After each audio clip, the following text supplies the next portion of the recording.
BJP ನಾಯಕರು ಸರ್ಕಾರದ ತೀರ್ಮಾನವನ್ನ ವಿರೋಧ ಮಾಡುವ ಮುಖಾಂತರ ಅದು ಯಾತಕ್ಕೆ ವಿರೋಧ ಮಾಡ್ತಾ ಇದ್ದಾರೆ ಅನ್ನೋದು ಅವರು ಹೇಳ್ತಾ ಇಲ್ಲ, ಸರಿಯಾಗಿ ಹೇಳ್ತಾ ಇಲ್ಲ.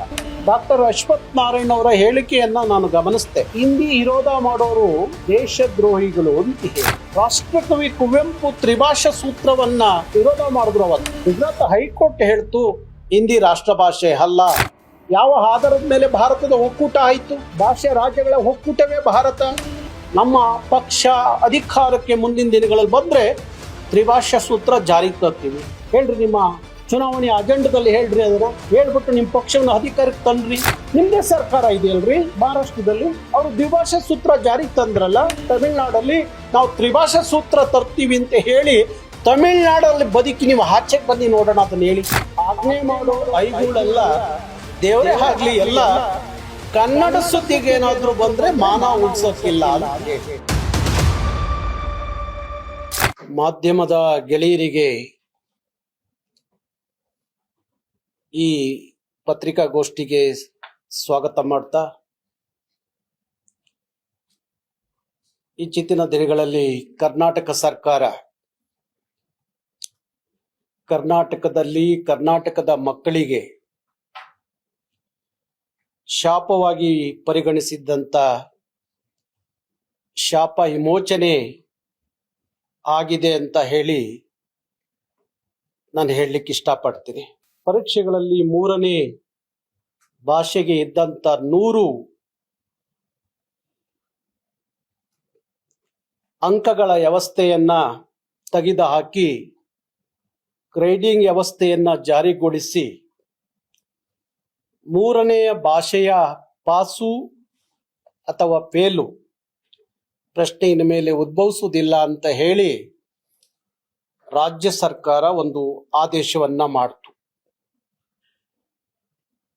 ರಾಜ್ಯ ಸರ್ಕಾರ ಆದೇಶವನ್ನ ಇಡೀ ಕರ್ನಾಟಕದ ಕನ್ನಡಿಗರು ಸ್ವಾಗತ ಮಾಡಿದ್ರು, ಸಂಭ್ರಮಿಸಿರು.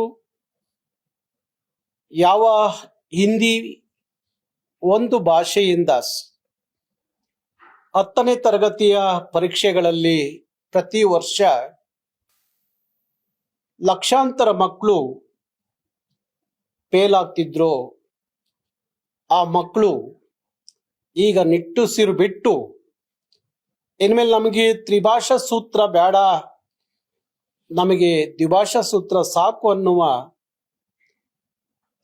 ಸಂಭ್ರಮದ ಪರಿಸ್ಥಿತಿಯಲ್ಲಿ ಇವತ್ತಿನ ಕನ್ನಡದ ಮಕ್ಕಳು ಇದ್ದಾರೆ. ಹೌದು, ನಾವು ಸಹ ಕರ್ನಾಟಕ ರಕ್ಷಣಾ ವೇದಿಕೆ, ಕನ್ನಡ ಪರ ಸಂಘಟನೆಗಳು, ಈ ನಾಡಿನ ಚಿಂತಕರು, ಈ ನಾಡಿನ ಸಾಹಿತಿಗಳು ಭಾರಿ ವರ್ಷಗಳ ಬೇಡಿಕೆ ಇದು, ಭಾರಿ ವರ್ಷಗಳ ಆಗ್ರಹ ಇದು. ದೇಶದಲ್ಲಿ ಇವತ್ತು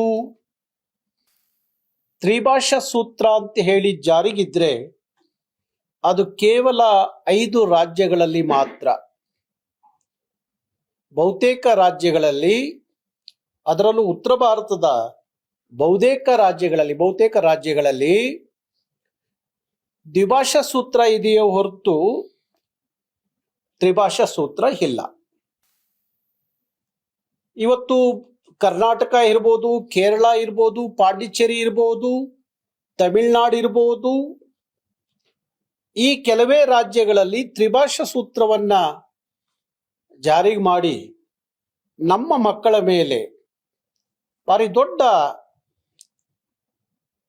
ಬಲವಂತವಾದಂತ ಹೇರಿಕೆ ಮಾಡಿ ಪ್ರತಿ ವರ್ಷ ಲಕ್ಷಾಂತರ ಮಕ್ಕಳು SLC ಪರೀಕ್ಷೆಯಲ್ಲಿ ಫೇಲ್ ಆಗುವಂತ ಪರಿಸ್ಥಿತಿಯನ್ನ ತಗೊಂಡು ಬಂದಿದ್ರು. ಇವತ್ತಿನ ಸರ್ಕಾರ, ಅದರಲ್ಲೂ ನಾನು ಕಾಂಗ್ರೆಸ್ ಪಕ್ಷ ಅಂತ ಹೇಳಲಿಕ್ಕೆ ಹೋಗೋದಿಲ್ಲ, ಕರ್ನಾಟಕ ಸರ್ಕಾರದ ಮುಖ್ಯಮಂತ್ರಿಗಳಾಗಿರುವಂತ ಸನ್ಮಾನ್ಯ ಸಿದ್ದರಾಮಯ್ಯನವರು ಅಷ್ಟೋ ಇಷ್ಟೋ ಕನ್ನಡದ ಪ್ರೀತಿ, ಕಾಳಜಿ, ಕಳಕಳಿ ಇರೋದ್ರಿಂದ ಈ ತರದ ಒಂದು ತೀರ್ಮಾನಕ್ಕೆ ಬಂದ್ರು ಅಂತ ಅನ್ಸುತ್ತೆ. ಮಾನ್ಯ ಶಿಕ್ಷಣ ಸಚಿವರು ಮಧು ಬಂಗಾರಪ್ಪ ಮೊನ್ನೆ ಘೋಷಣೆ ಮಾಡಿದಾಗ ಇಡೀ ಕನ್ನಡ ನಾಡಿನ ಹೋರಾಟಗಾರರು, ಸಾಹಿತಿಗಳು, ಚಿಂತಕರು ಭಾರಿ ಸಂಭ್ರಮವನ್ನು ವ್ಯಕ್ತಪಡಿಸಿರು. ಸರ್ಕಾರದ ನಡೆಯನ್ನ ಸ್ವಾಗತ ಮಾಡಿದ್ರು. ಈಗಿರುವಾಗ ಇವತ್ತು ನಾವು ಯಾವುದೇ ಭಾಷೆ ಕಲಿಬೇಡಿ ಅಂತ ಹೇಳ್ತಾ ಇಲ್ಲ. ಹಿಂದಿಯನ್ನ ನೀವು ಶಿಕ್ಷಕರು ಕಲಿಸ್ಬೇಡಿ ಅಂತ ಹೇಳ್ತಾ ಇಲ್ಲ ಯಾವುದೇ ವಿದ್ಯಾರ್ಥಿಗಳು ಹಿಂದಿ ಕಲಿಬಾರ್ದು ಅಂತ ಹೇಳಿ ನಾವೇನು ಹೇಳ್ತಾ ಇಲ್ಲ. ಆದರೆ ಪರೀಕ್ಷೆಯಲ್ಲಿ ಅದನ್ನ ಲೆಕ್ಕಕ್ಕೆ ತಗೋಬೇಡಿ ಅನ್ನೋದನ್ನ ಹೇಳ್ತಾ ಇದ್ದೀವಿ. ಈಗ ಇಂಥದೊಂದು ಭಾರಿ ವರ್ಷಗಳ ಶಾಪ ವಿಮೋಚನೆ ಆದಂತ ಕಾಲದಲ್ಲಿ ನಮ್ಮ ಬಿಜೆಪಿ ನಾಯಕರು ತುಂಬ ಜನ ಸರ್ಕಾರದ ತೀರ್ಮಾನವನ್ನ ವಿರೋಧ ಮಾಡುವ ಮುಖಾಂತರ ಅದು ಯಾತಕ್ಕೆ ವಿರೋಧ ಮಾಡ್ತಾ ಇದ್ದಾರೆ ಅನ್ನೋದು ಅವರು ಹೇಳ್ತಾ ಇಲ್ಲ, ಸರಿಯಾಗಿ ಹೇಳ್ತಾ ಇಲ್ಲ. ಇಲ್ಲ ಕಾಂಗ್ರೆಸ್ ಪಕ್ಷದ ಸರ್ಕಾರ ಇದೆ ಕರ್ನಾಟಕದಲ್ಲಿ ಅನ್ನೋ ಕಾರಣಕ್ಕೆ ಅವ್ರನ್ನ ಮಾಡಿದ್ದ ಆದೇಶಗಳನ್ನೆಲ್ಲ ವಿರೋಧಿಸ್ಬೇಕು ಅಂತ ವಿರೋಧಿಸ್ತಾ ಇದ್ದಾರೋ, ಇಲ್ಲ ಪಕ್ಷ ರಾಜಕಾರಣ ಮಾಡ್ತಾ ಇದ್ದಾರೋ, ಇಲ್ಲ ಹಿಂದಿಯನ್ನ ತೆಗೆಯೋದ್ರಿಂದ ಈ ದೇಶದ ಈ ನಾಡಿನ ಮಕ್ಕಳ ಮೇಲೆ ಭಾರಿ ಕೆಟ್ಟ ಪರಿಣಾಮ ಬೀರುತ್ತೆ ಅಂತೇಳಿ ವಿರೋಧ ಮಾಡ್ತಾರೋ ನನಗೆ ಅರ್ಥವಾಗದೇ ಇರುವಂತ ವಿಚಾರ. ಡಾಕ್ಟರ್ ಅಶ್ವಥ್ ನಾರಾಯಣ್ ಅವರ ಹೇಳಿಕೆಯನ್ನ ನಾನು ಗಮನಿಸ್ದೆ. ಅವ್ರು ಹೇಳ್ತಾರೆ ಹಿಂದಿ ವಿರೋಧ ಮಾಡೋರು ದೇಶದ್ರೋಹಿಗಳು ಅಂತ ಹೇಳಿ. ಹಿಂದಿ ವಿರೋಧ ಮಾಡೋರು ದೇಶದ್ರೋಹಿಗಳು ಆದ್ರೆ ಹಾಗಾದ್ರೆ ರಾಷ್ಟ್ರಕವಿ ಕುವೆಂಪು ತ್ರಿಭಾಷಾ ಸೂತ್ರವನ್ನ ವಿರೋಧ ಮಾಡಿದ್ರು. ಅವತ್ತು ಅವರ ಪದ್ಯದಲ್ಲಿ ಬರೀತಾರೆ, ಭಾಷೆ ತ್ರಿಶೂಲ ಇವಿ ತ್ರಿಭಾಷಾ ಸೂತ್ರ ಅಂತ, ಚೂರು ತಿಂಡಿಗೆ ಸಿಕ್ಕಿರೋ ಈ ಮೂರು ಗಾಳ, ನುಂಗದಿದ್ದರೆ ಹಸಿವೆ ನುಂಗಿದರೆ ಪ್ರಾಣಶೂಲ ಅಂತ ಬರೀತಾರೆ ಕುವೆಂಪು. ಹಾಗಾದ್ರೆ ಏನಂತ ಕರಿತೀರಿ? ನಾಡಿನ ಅನೇಕ ಚಿಂತಕರು ಅವತ್ತಿನ ಕಾಲಕ್ಕೆ ತ್ರಿಭಾಷಾ ಸೂತ್ರ ಬೇಡ ಅಂತ ಹೇಳಿದ್ರು. ತ್ರಿಭಾಷದ ಹೊರೆಯನ್ನ ನಮ್ಮೆಲ್ಲ ಹಾಕಬೇಡಿ ಅಂತ ಹೇಳಿದ್ರು. ಶೇಷಗಿರಿ ರಾಯರು, ಕಮಲಾ ಹಂಪನ್ನ, ಅವತ್ತು ಸೈನ್ಯದ ಮುಖ್ಯಸ್ಥರಾಗಿದ್ದಂತ ಜನರಲ್ ಕಾರ್ಯಪ್ಪನವರು ಹೇಳಿದ್ರು. ಅವ್ರನ್ನೆಲ್ಲ ಏನಂತ ಕರಿತೀರಿ? ಅಶ್ವಥ್ ನಾರಾಯಣ್ ಏನಂತ ಕರಿತೀರಿ ಅವ್ರನ್ನೆಲ್ಲ? ಅವರೆಲ್ಲ ದೇಶದ್ರೋಹಿಗಳು ಹಾಕ್ತಾರ. ಹಾಗಾದ್ರೆ ಹಿಂದಿಯಿಂದ ಈ ದೇಶ ಅಂತ ಏನಾದ್ರೂ ನೀವು ಅಂದ್ಕೊಂಡಿದ್ದೀರಾ? ಹಿಂದಿ ಭಾಷೆ ಇಲ್ಲಿವರೆಗೂ ಸುಳ್ಳು ಹೇಳ್ಕೊಂಡು ಬಂದ್ರಿ. ರಾಷ್ಟ್ರ ಭಾಷೆ ಅಲ್ಲದ ಹಿಂದಿಯನ್ನ ರಾಷ್ಟ್ರ ಭಾಷೆ ಅಂತ ಹೇಳ್ಕೊಂಡ್ ಬಂದ್ರಿ ನೀವು. ಅದು ಹೇಳ್ತಾರಲ್ಲ, 100 ಸುಳ್ಳು ಹೇಳಿ ಒಂದು ನಿಜ ಮಾಡ್ಲಿಕ್ಕೆ ಹೊರಟಿದ್ರಿ, ಸಾಧ್ಯ ಆಗ್ಲಿಲ್ಲ ಅದು. ಅದಕ್ಕೆ ಈಗ ವಿರೋಧ ಮಾಡ್ಲಿಕ್ಕೆ ಹೊರಟಿದ್ದೀರಿ. ರಾಷ್ಟ್ರ ಭಾಷೆ ಅಲ್ಲದ ಹಿಂದಿಯನ್ನ ಇಲ್ಲಿವರೆಗೂ ಹೇಳ್ಕೊಂಡು ಬಂದ್ರಿ.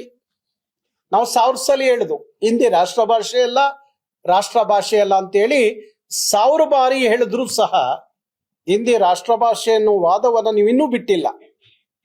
ಗುಜರಾತ್ ಹೈಕೋರ್ಟ್ ಹೇಳ್ತು ಹಿಂದಿ ರಾಷ್ಟ್ರ ಭಾಷೆ ಅಲ್ಲ.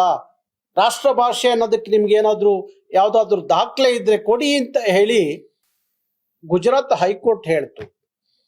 ಆದ್ರೂ ನೀವು ಹಿಂದಿ ರಾಷ್ಟ್ರ ಭಾಷೆ ಅಂತ ಹೇಳೋದ್ನ ಕೆಲಸವನ್ನ ಮುಂದುವರಿಸಿದಿರಿ. ಹಾಗಾದ್ರೆ ಈ ಭಾರತ ಒಂದು ಹಿಂದಿ ಭಾಷೆಯ ಭಾರತವ? ಯಾವ ಆಧಾರದ ಮೇಲೆ ಭಾರತದ ಒಕ್ಕೂಟ ಆಯಿತು? ಭಾಷೆ ರಾಜ್ಯಗಳ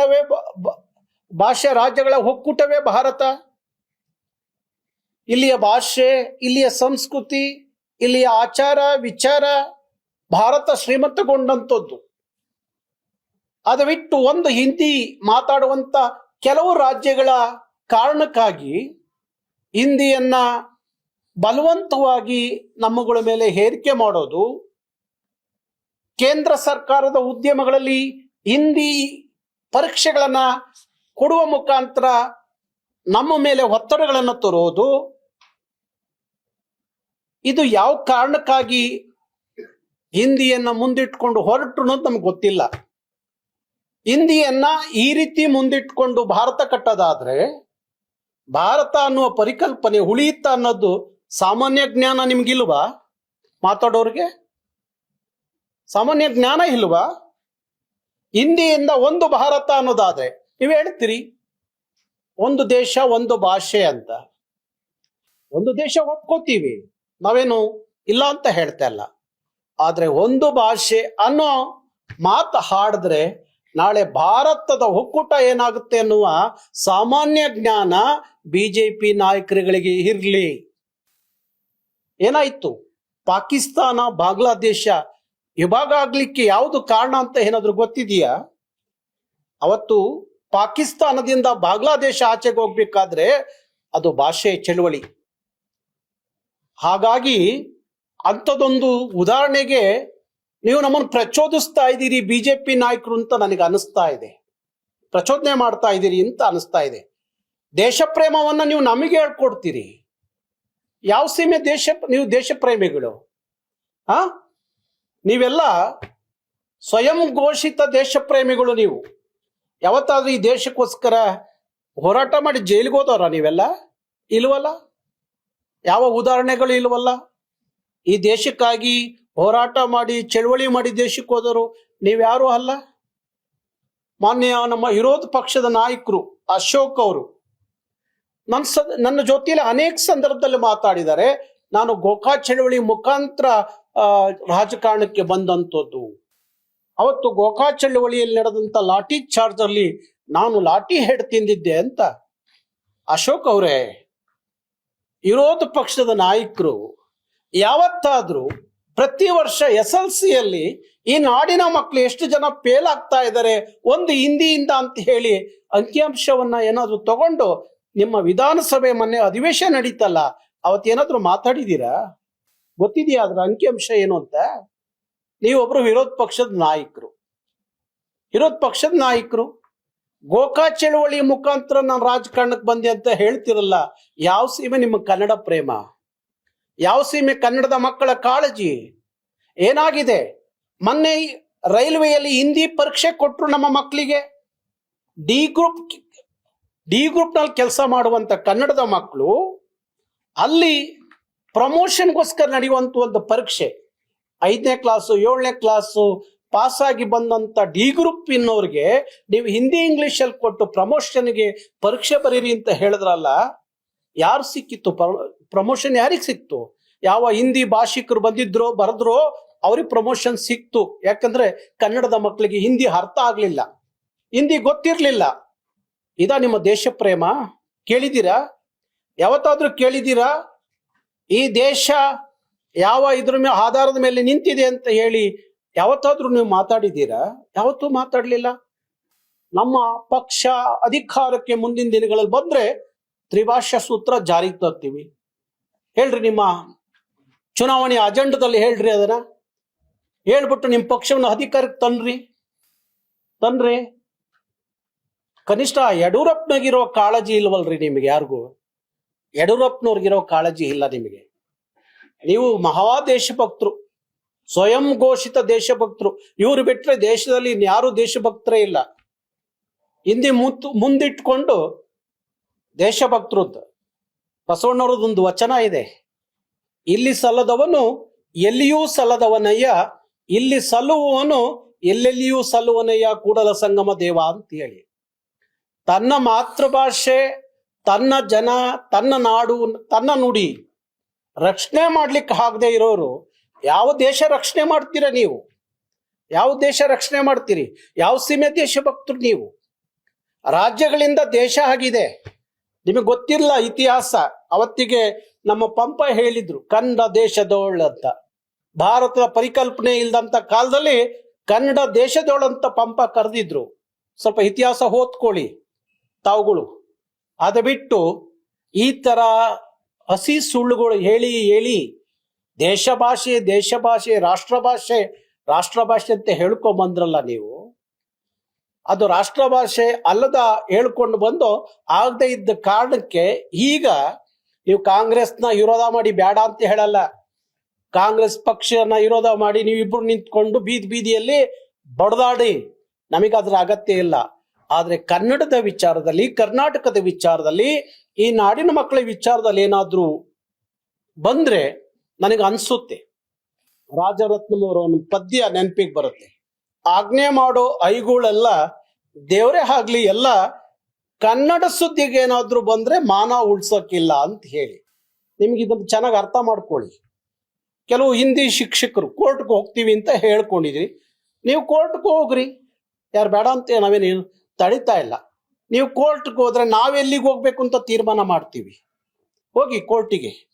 ನೀವು ಕೋರ್ಟ್ಗೆ ಹೋದ್ರೆ ಹೋರಾಟಗಾರರು ಎಲ್ಲಿಗೆ ಹೋಗ್ಬೇಕು ಅಂತ ತೀರ್ಮಾನ ಮಾಡ್ತೀವಿ. ನಮ್ದು ಜನತಾ ನ್ಯಾಯಾಲಯ ಇದೆಯಲ್ಲ, ಅಲ್ಲಿ ಹೋಗ್ತೀವಿ, ನಾವು ಹೋಗ್ತೀವಿ.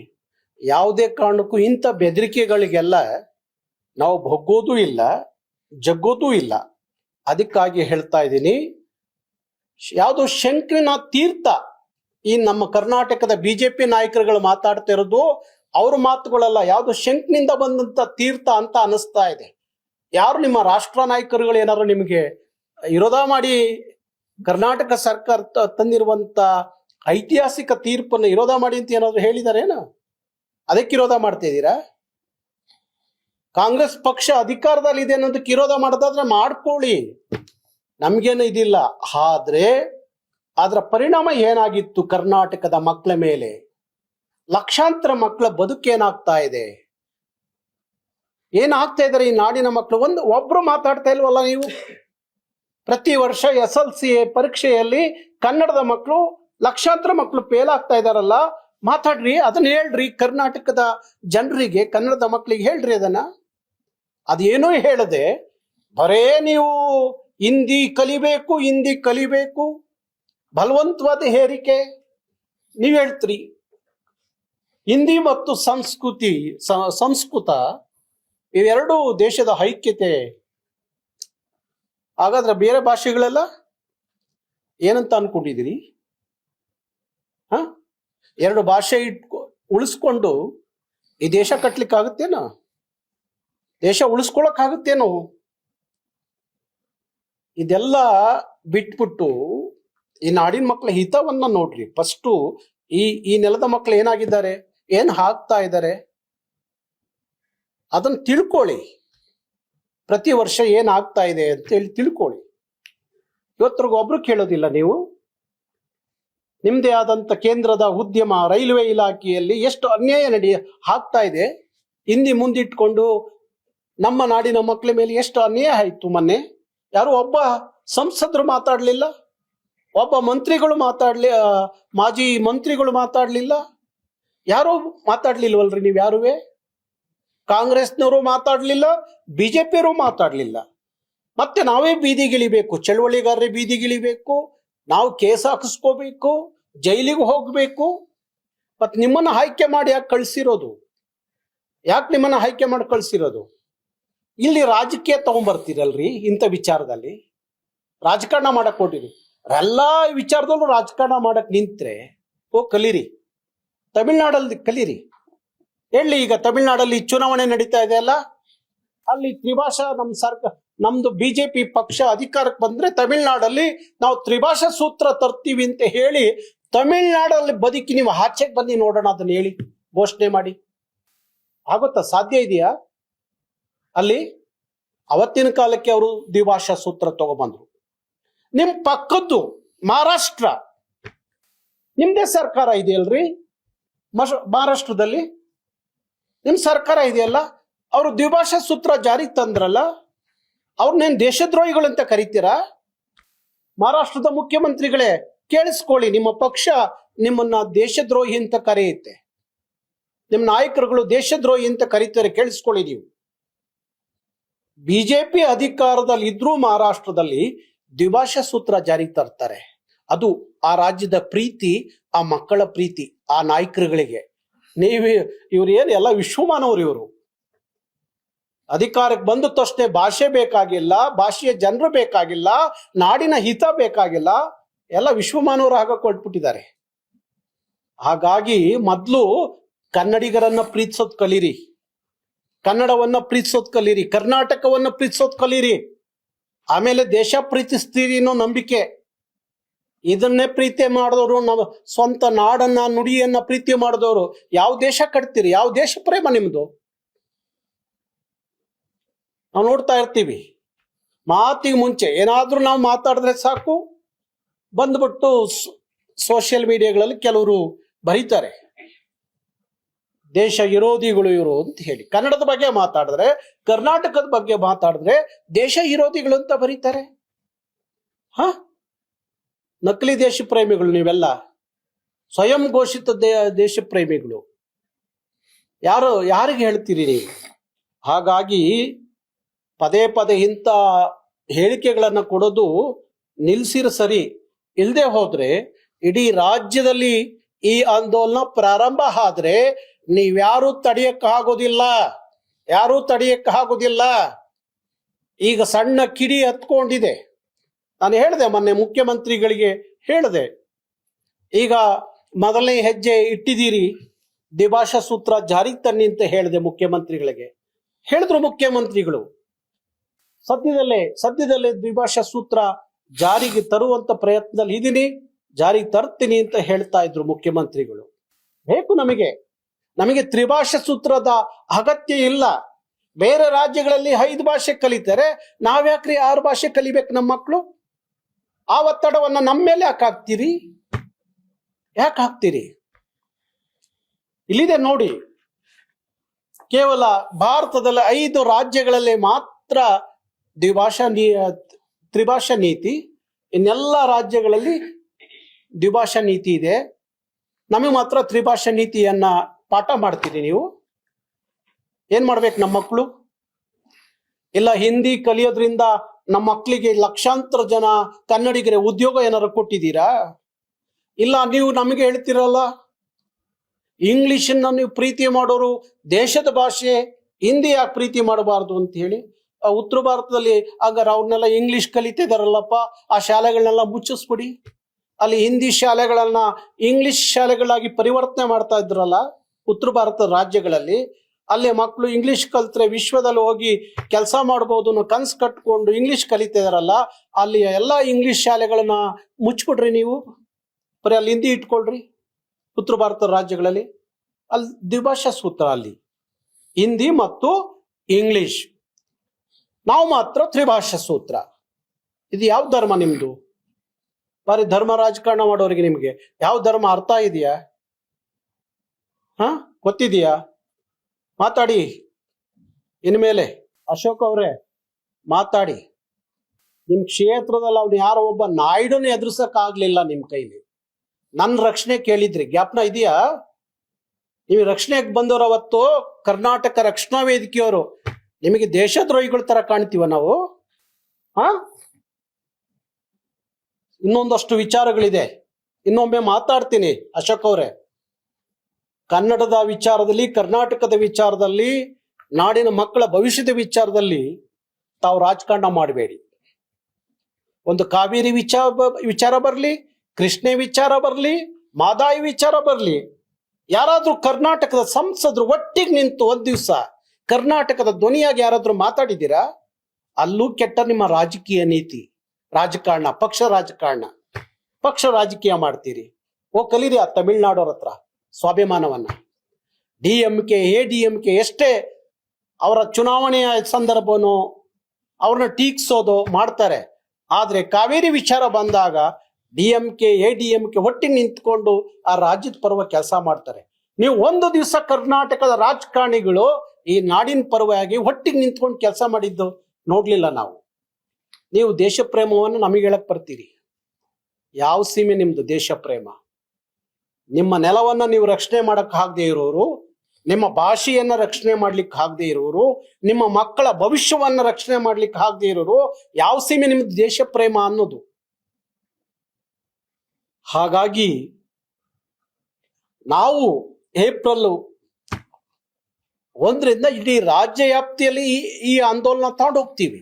ಪ್ರತಿ ಜಿಲ್ಲೆಯಲ್ಲಿ, ಪ್ರತಿ ತಾಲೂಕಲ್ಲಿ ಹೇಳ್ತೀವಿ ಜನರಿಗೆ, ಸುಮ್ಮನೆ ಕೂರ್ಬೇಡ್ರಿ ಇಂಥ ವಿಚಾರದಲ್ಲಿ. ನಮ್ಮನ್ನ ಪ್ರಚೋದಿಸುವಂತ ನೀವು ಕೆಲಸ ಮಾಡಿದ್ರೆ ನಿಮ್ಮ ಬಿಜೆಪಿಯವರ ಅಜೆಂಡಾ ಎಂಥದ್ದು ಅನ್ನೋದನ್ನ ಇಡೀ ರಾಜ್ಯಕ್ಕೆ ಹೇಳ್ಕೊಂಡು ಬರ್ತೀವಿ. ಇವರು ಅಧಿಕಾರಕ್ಕೆ ಬಂದ್ರೆ ತ್ರಿಭಾಷಾ ಸೂತ್ರವನ್ನ ತರ್ತಾರೆ ಅಂತ ಅದನ್ನೇ ಹೇಳ್ಬೇಕಾಗತ್ತೆ ನಾವು. ಬನ್ನಿ ಮುಂದಿನ ದಿನಗಳಲ್ಲಿ ಚುನಾವಣೆಗೆ ಗೊತ್ತಾಗುತ್ತೆ ನಿಮಗೆ. ಇದೆಲ್ಲ ಬಿಟ್ಟು ಇನ್ಮೇಲಾದ್ರೂ ಕರ್ನಾಟಕದ ಧ್ವನಿಯಾಗಿ ಕೆಲಸ ಮಾಡುವಂಥದ್ದು ಆಗಬೇಕು. ಖಾಸಗಿ ಶಾಲೆಗಳು ಅವರು ಹೊಟ್ಟೆ ಪಾಡೋದು ವ್ಯಾಪಾರ ಮಾಡ್ತಾ ಇದ್ದಾರೆ. ಅವರು ವ್ಯಾಪಾರ ನಿಮ್ದು. ಇಲ್ಲೇ ಮಕ್ಕಳಿಗೆ ನೀವು ಭಾರಿ ದೊಡ್ಡ ಗುರುಕುಲ ಅಂತ ಇಟ್ಕೊಂಡು ಶಿಕ್ಷಣ ಕೊಡ್ತಾ ಇಲ್ಲ. ನೀವು ಲಕ್ಷ ಮಕ್ಕಳ ಹತ್ರ ಹಿಂಸೆ ಮಾಡಿ ದುಡ್ಡು ತಗೊಂಡು ವ್ಯಾಪಾರ ಮಾಡ್ತಿರುವಂತ ಖಾಸಗಿ ಶಿಕ್ಷಣ ಸಂಸ್ಥೆಯ ಸಂಘದವರು ನೀವು ಕರ್ನಾಟಕದ ವಿರುದ್ಧ, ಕನ್ನಡಿಗರ ವಿರುದ್ಧ ಕೋರ್ಟ್ಗೆ ಹೋಗ್ತೀವಿ ಅಂತ ಹೇಳ್ತೀರಿ. ಹೋಗ್ರಿ ಕೋರ್ಟಿಗೆ. ನಿಮ್ಮ ಶಿಕ್ಷಣ ಸಂಸ್ಥೆಗಳು ರಕ್ಷಣೆ ಮಾಡ್ಕೊಳ್ಳಿ. ಗೊತ್ತಾಗುತ್ತೆ. ಜನ ಬೀದಿಗಿಳಿದ್ರೆ ಗೊತ್ತಾಗುತ್ತೆ. ಅವಾಗ ನಿಮ್ಮ ವ್ಯಾಪಾರಕ್ಕೋಸ್ಕರ ಕರ್ನಾಟಕದ ವಿರುದ್ಧ ಕರ್ನಾಟಕ ಸರ್ಕಾರ ಒಂದು ತೀರ್ಮಾನ ತಗೊಂಡ್ರೆ ಅದ್ರ ವಿರುದ್ಧ ನೀವು ಕೋರ್ಟ್ಗೆ ಹೋಗೋದಾದ್ರೆ ನೀವೆಲ್ಲ ದೇಶದ್ರೋಹಿಗಳು, ನಾಡದ್ರೋಹಿಗಳು ಅನ್ನೋ ತೀರ್ಮಾನವನ್ನ ಕನ್ನಡಿಗರು ನಾವು ಮಾಡಬೇಕಾಗತ್ತೆ. ನೀವು ಕನ್ನಡ ದ್ರೋಹಿಗಳು, ನಾಡದ್ರೋಹಿಗಳು, ಕನ್ನಡದ ಪರವಾದಂತ, ಕನ್ನಡಿಗರ ಪರವಾದಂತ ಆದೇಶ ಹೊರಗೆ ಬಿದ್ದಾಗ ಕೋರ್ಟ್ಗೆ ಹೋಗ್ತೀವಿ ಅನ್ನೋದಾದ್ರೆ ನೀವು ಕರ್ನಾಟಕದ ವಿರೋಧಿಗಳು, ನಾಡದ್ರೋಹಿಗಳು ಅಂತ ಹೇಳಿ ನಿಮ್ಮನ್ನ ಪರಿಗಣಿಸ್ಬೇಕಾಗತ್ತೆ ಅನ್ನೋದನ್ನ ನಾವು ಹೇಳಬೇಕಾಗತ್ತೆ.